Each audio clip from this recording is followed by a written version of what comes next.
1017 FM and 710 Keel. Greg Adams hanging out this evening with Dr. Cheryl White, history professor, LSUS.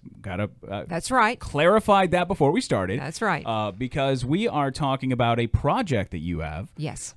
We've got a GoFundMe campaign going on right now. This is, and the reason that I made a point to ask LSUS affiliated, this is something that you are doing yourself, correct? Right. That's correct. But I am working with one of my colleagues, Dr. Gary Joyner from LSU Shreveport. The university certainly is behind anything we do in the community. And this is a major project that we just need the funding for. You know, there's state budget constraints that affect everybody. And so we are sort of making an appeal to the community.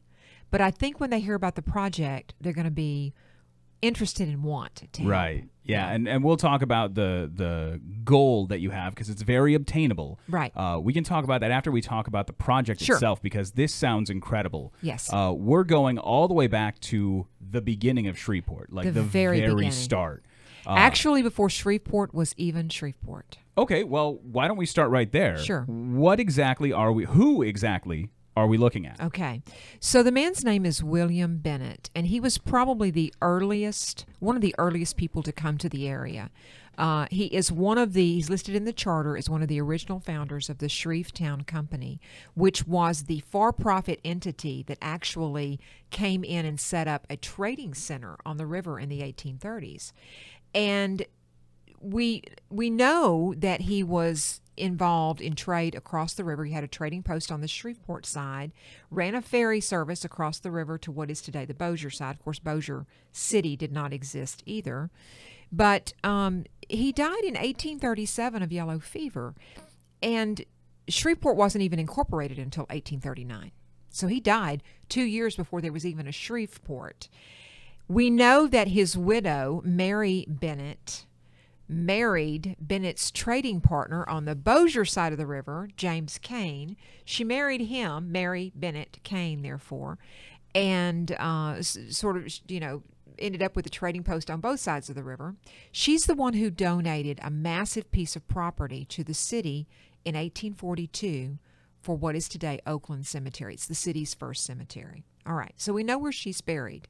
She's got a beautiful Celtic cross that marks her spot. We've never known where William Bennett was or where their son was. They had a son who also, a teenage son who died that same decade of the 1830s. So not long ago, we ran across an old plat map of downtown Shreveport and saw something on the corner of Mary and Sprague Street in the old red light district. Saw something that we'd never seen on a map before that says William and Mary Cemetery. So because it is adjacent to the property that she donated in the tax swap with the city, we have very good reason to believe that William Bennett is buried there. So basically what we're doing, and when I grew up, my mom was very into genealogy, and she used to call it grave hunting. Right. There used to be a lot of grave family hunting. plots where you used to have to go out, and she had transfer paper and would actually have to place it down on the stone and transfer over to see who it was because it was so deteriorated. Right. But what you're talking about is almost grave hunting on an urban scale. You're actually looking at something inside the city limits. Right. We're actually, it's a bigger challenge than what you're even describing because there's no markers. There are no markers there. We know that in the 1870s, 1890s, turn of the 20th century, there was some building that went on this particular plot. There were row houses that were there at the turn of the 20th century. So we're dealing with urban disturbance, what we call a disturbed site. So one of the things that we want to do, obviously, to be respectful about this is not go in with an excavator and just start digging up the lot. We want to do some ground penetrating radar. We want to be able to use technology called electromagnetometry, which will tell us sort of the depth and dimension beneath the soil, and we can see if there are voids or pockets that might be graves. And from that point, then we can do some exploratory digging, because if we can locate what is a grave site, there's a few things we want to accomplish. First of all, establish where that early Shreveport person is, William Bennett. This is a page of Shreveport history that has to be written. The other thing is that he needs to be memorialized in a permanent way. And I'd love to see us place a state historical marker on the site as well. So it would solve a great Shreveport mystery, really, because we've always wondered where William Bennett was. And that was where I was going to get with this, is what is the ultimate goal here? Like, Yes. we find where he is, Right. then what? Or in this scenario, too, what happens if we find potentially where he was buried, but we don't have any other... Don't have any remains. Exactly. Yeah, that comes under the category of we're going to cross that bridge when we get to it. Let's hope we get that far. But obviously, you know, we've even had discussions surrounding the remains themselves. I mean, if we're not going in to disturb remains, but it is not a marked cemetery.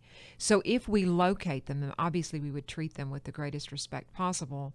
But if there is a possibility of, and this again would be another project for down the road, a possibility of doing a positive ID with descendants' DNA, I'd love to see us do that as well. And if that were to happen, would you consider relocating to Yes. somewhere that would be more... Perhaps reinterring, and again, that's something we would have to do in conjunction with state officials and with the coroner's office.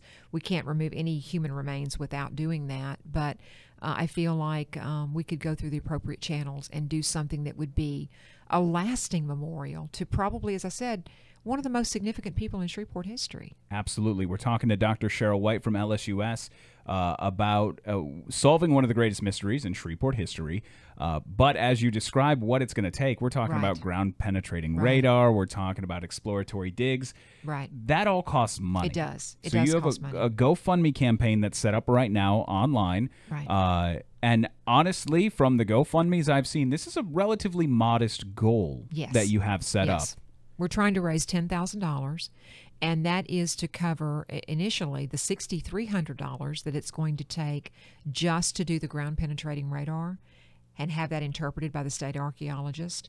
And the electromagnetometry is incredibly expensive as well. So what we've done is we've built in what we believe is an appropriate reserve amount to cover the excavation or exploratory excavations we would have to do, again, involving heavy equipment. So, yeah, I feel like we're asking for a modest amount, and actually seeking community buy-in on something like this is a great way to build a sense of who we are as a city. If we could get everybody behind finding William Bennett, it would just be fantastic. Right, and that's effectively that saying that phrase right there. We're trying to find William Bennett. We're trying Right. to find a missing man at this point Right. because you've got the history and everything's written down. You know everything there is to know about this man's Right, life at this exactly. point. You just don't know where he is. Exactly.